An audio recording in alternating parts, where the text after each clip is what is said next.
ओम शांति।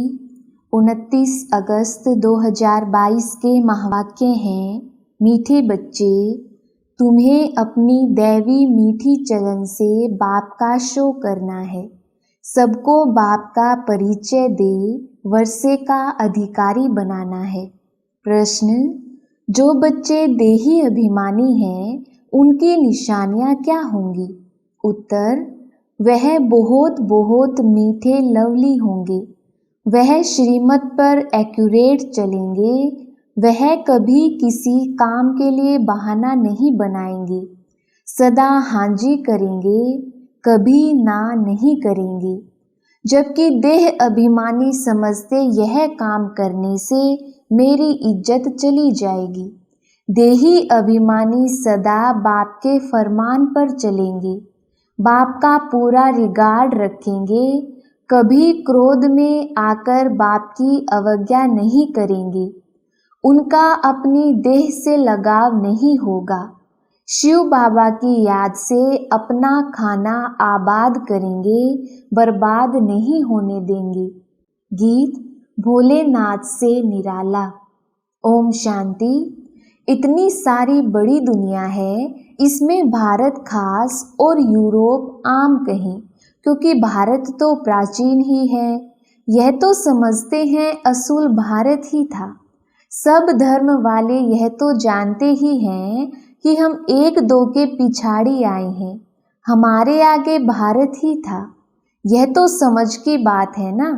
तुम बच्चे जानते हो कि बरोबर भारत ही प्राचीन है। उस समय भारत ही बहुत धनवान था, तो स्वर्ग कहा जाता था। इस समय तो कोई मनुष्य मात्र बाप को जानते ही नहीं, सिवाय तुम बच्चों के।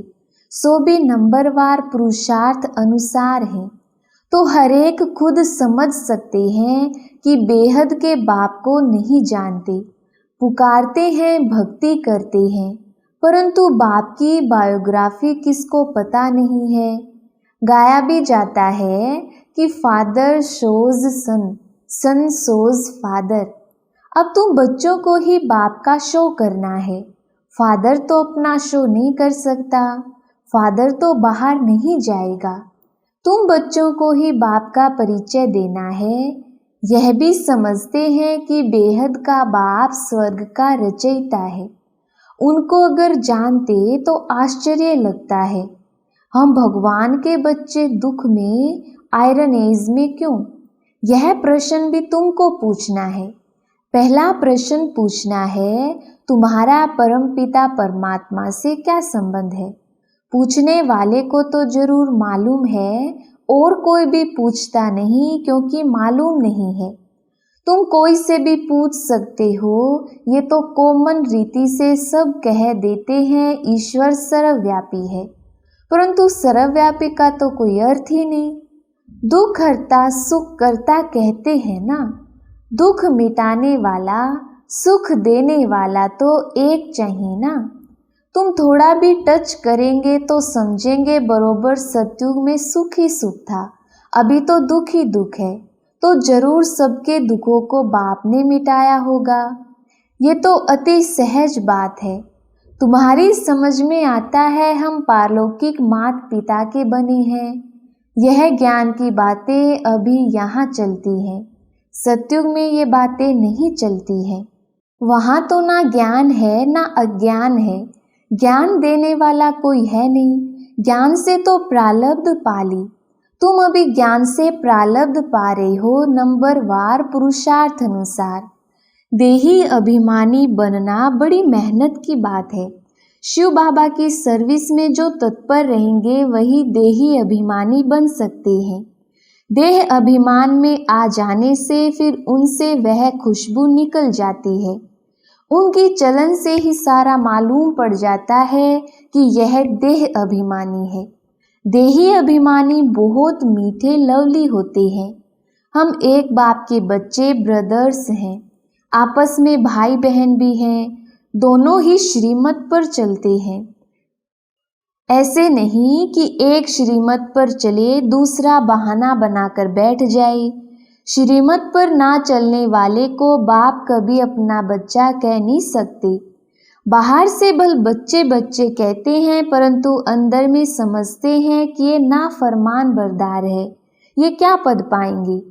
बाप दादा दोनों समझ सकते हैं, श्रीमत पर अमल नहीं करते हैं, देह अभिमान के कारण श्रीमत पर चलते नहीं हैं।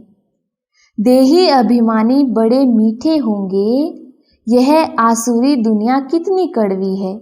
माता पिता भाई बहन सब कड़वे, यहाँ भी जो देह अभिमानी हैं वह कड़वे हैं। अभी तो तुम देही अभिमानी बन रही हो, कोई तो सिर्फ तमो प्रधान से तमो तक आए हैं, सिर्फ प्रधानता निकली है। कोई रजो तक पहुँचे हैं, सतों में तो कोई कोई आए हैं। ऐसे नहीं कि धीरे धीरे आते जाएंगे, कब तक धीरे धीरे चलते रहेंगे। देही अभिमानी को कभी देह का अभिमान नहीं रहेगा कि ये काम मैं क्यों करूं, इसमें मेरी इज्जत जाएगी। तुम पाकिस्तान में थे तो बाबा भी बच्चों को सिखाने के लिए सब काम करते थे कि देह अभिमान ना रहे। देह अभिमानी बनने से सत्यानाश हो जाती है। बाहर में जो प्रजा बनने वाले हैं उनसे भी गिर पड़ेंगे। प्रजा में जो साहूकार बनेंगे उनको भी नौकर चाकर मिलेंगे। ये तो और ही जाकर नौकर चाकर बनते हैं, इनसे तो वह साहूकार अच्छे ठहरे ना। बुद्धि से काम लिया जाता है तो समझ में आता है, जो बच्चे नहीं बनते हैं, सिर्फ मददगार बनते हैं तो भी अच्छे धनवान बन जाते हैं। उन्हों को नौकरी करने की दरकार नहीं रहती, यहाँ तो नौकरी करनी पड़ती है। पिछाड़ी को करके राज्य भाग्य मिलेगा, सजा तो खानी पड़ती है दोनों को। इन सभी बातों को ज्ञानी तू आत्मा समझ सकते हैं। अज्ञानी देह अभिमानी हैं, उनकी चाल ही ऐसी है। समझा जाता है कि यह कोई काम का नहीं, यहाँ तो बच्चों को श्रीमत पर चलना पड़े, नहीं तो माया बड़ा धोखा देने वाली है। झट देह अभिमान आ जाता है। देह अभिमान को मिटाए, देही अभिमानी बनने में ही मेहनत है। यहाँ रहने वालों को तो फिर भी ब्राह्मणों का संग है, बाहर तो दुनिया बहुत खराब है। ज्ञान में संग ऐसा होना चाहिए फर्स्ट क्लास, जो उससे पूरा रंग लगे। देह अभिमानी का संग मिलने से एकदम मिट्टी पलीत हो जाती है, फिर फरमान पर भी नहीं चलते हैं। बाबा कहते हैं, अगर हमसे आकर पूछो तो झट बताएंगे तुम फरमान बरदार हो व नहीं। नंबरवार पुरुषार्थ अनुसार बहुत अच्छे अच्छे हैं जो दिल को खुश करते रहते हैं। दुनिया में तो बड़ा दुख मारा मारी है, खून खराबी बहुत है। इनको कांटों का जंगल कहते हैं। तुमने इनसे किनारा कर लिया है, अभी तुम संगम पर हो। बुद्धि में है हम गृहस्थ व्यवहार में रहते संगम पर खड़े हैं। अभी हम कांटों से फूल बनते जा रहे हैं, कांटों से पल्लव निकलता जा रहा है। दुनिया में रिलीजियस सिर्फ तुम ही हो, वह भी नंबरवार पुरुषार्थ अनुसार। जो बाप को ही नहीं जानते वो हुए इनरिलीजियस। कहते भी हैं धर्मों और अधर्मी, पांडव और कौरव। पांडवों की स्थूल युद्ध कोई है नहीं, तुम्हारी है माया के साथ गुप्त युद्ध। अगर तुम बाप को याद नहीं करेंगे तो माया का थप्पड़ लग जाएगा, तूफान आएगा। बाप कहते हैं अभी तुम्हारा मुख है उस तरफ और पैर हैं इस तरफ। हमेशा याद करते रहना चाहिए नई दुनिया को। गृहस्थ व्यवहार में तो रहना है। बाप कहते हैं निर्बंधन हो रहने वालों से गृहस्थ व्यवहार में रहने वालों की अवस्था अच्छी है। सब तो एक जैसे नहीं हो सकते, नंबरवार है। स्कूल में कोई एक जैसा नंबर थोड़ी लेते हैं, ये भी बेहद का स्कूल है। बाप सब सेंटर वाले बच्चों का ख्याल करते हैं। इनको कहेंगे विशाल बुद्धि। विशाल बुद्धि तब बनेंगे जब बाप को याद करेंगे। तुम बच्चों की अब विशाल बुद्धि बनी है। तुम मूल वतन, सूक्ष्म वतन, स्थूल वतन और ये सारा चक्र कैसे फिरता है इसे जानते हो। इसको विशाल बुद्धि व बेहद की बुद्धि कहा जाता है। मनुष्यों की है हद की, तुम्हारी बनती है बेहद की बुद्धि। तो बच्चों को बहुत मीठा बनना पड़े, जितना मीठा बनेंगे, संपूर्ण बनेंगे, उतना वह भविष्य में अविनाशी बन जाएगा। देखना चाहिए कि हमारे में देह अभिमान तो नहीं है। अगर कोई काम में ना करते हैं तो समझा जाता है इनमें देह अभिमान है। सत्युग में सब देही अभिमानी होते हैं, जानते हैं एक पुराना शरीर छोड़ नया शरीर लेना है। यहाँ तो कितना रोते हैं, देह अभिमान है ना, देह पर बहुत प्यार है। तुम बच्चों के लिए दुनिया जैसे है ही नहीं। अशरीरी आए थे, अशरीरी बनकर वापस जाना है। बेहद का बाप बच्चों को पढ़ाते हैं, उनका कितना रिगार्ड रखना चाहिए। बंदर किसका रिगार्ड नहीं रखता, हाथी को भी गुरु गुरु करेगा। तो जो अंदर के कड़वे रहते हैं उनको बाप सपूत थोड़ी कहेंगे। कहेंगे इससे तो बाहर रहने वाले अच्छे हैं, रिगार्ड तो रहता है। ये भी ड्रामा ही कहेंगे।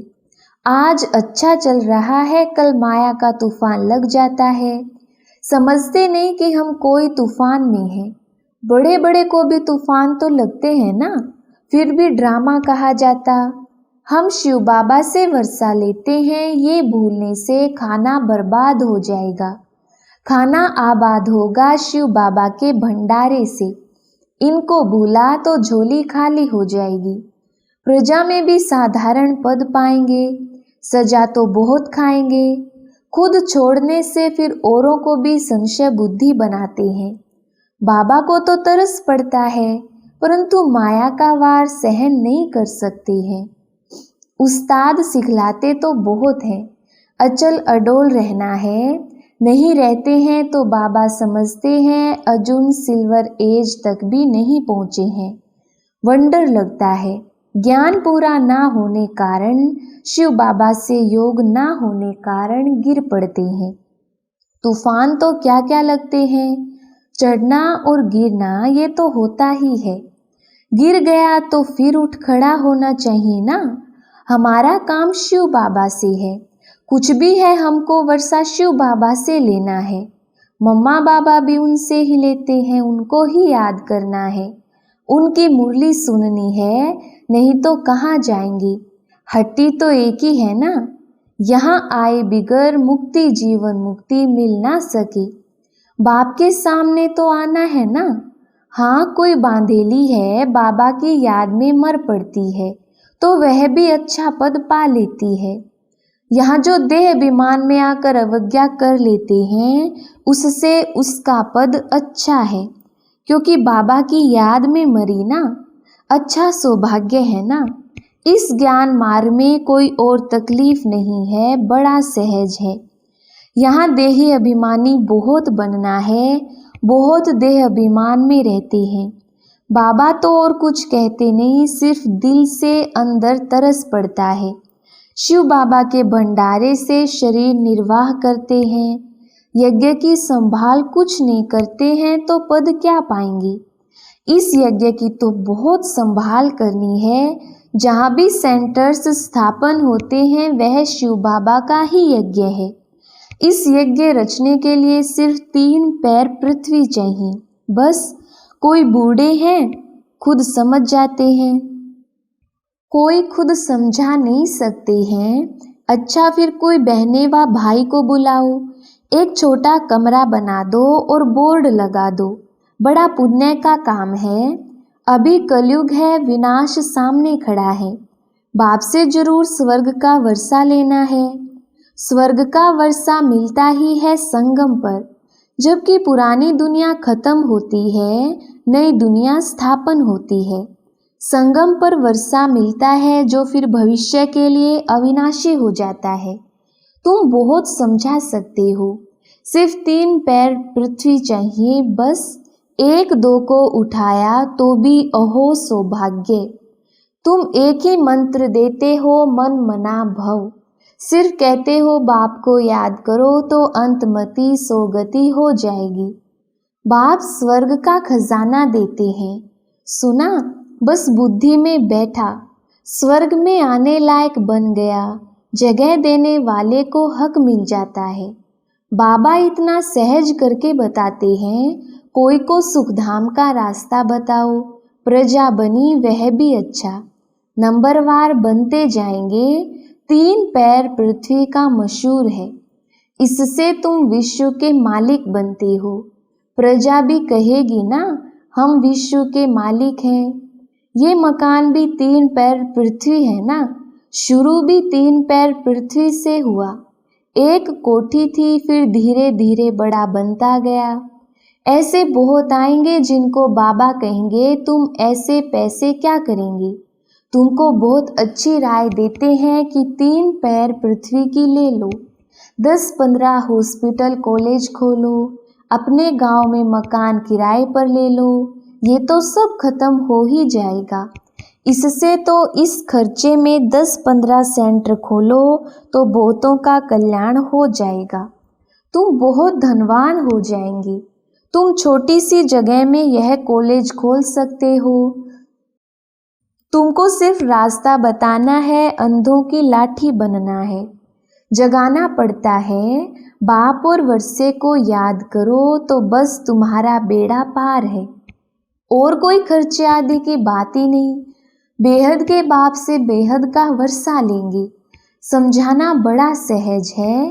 अच्छा, मीठे मीठे सिकिलधे बच्चों प्रति माता पिता बाप दादा का याद प्यार और गुड मॉर्निंग। रूहानी बाप की रूहानी बच्चों को नमस्ते। हम रूहानी बच्चों की रूहानी बाप दादा को याद प्यार गुड मॉर्निंग और नमस्ते जी। धारणा के लिए मुख्य सार। पहला पॉइंट, फर्स्ट क्लास ज्ञानी तू आत्माओं का संग करना है, देही अभिमानी बनना है, देह अभिमानियों के संग से दूर रहना है। दूसरा पॉइंट, यज्ञ की बहुत प्यार से सच्चे दिल से संभाल करनी है, बहुत लवली मीठा बनना है, सपूत बनकर दिखाना है, कोई भी अवज्ञा नहीं करनी है। वरदान, ज्ञान गुण और शक्तियों से संपन्न बन, दान करने वाले महादानी भव।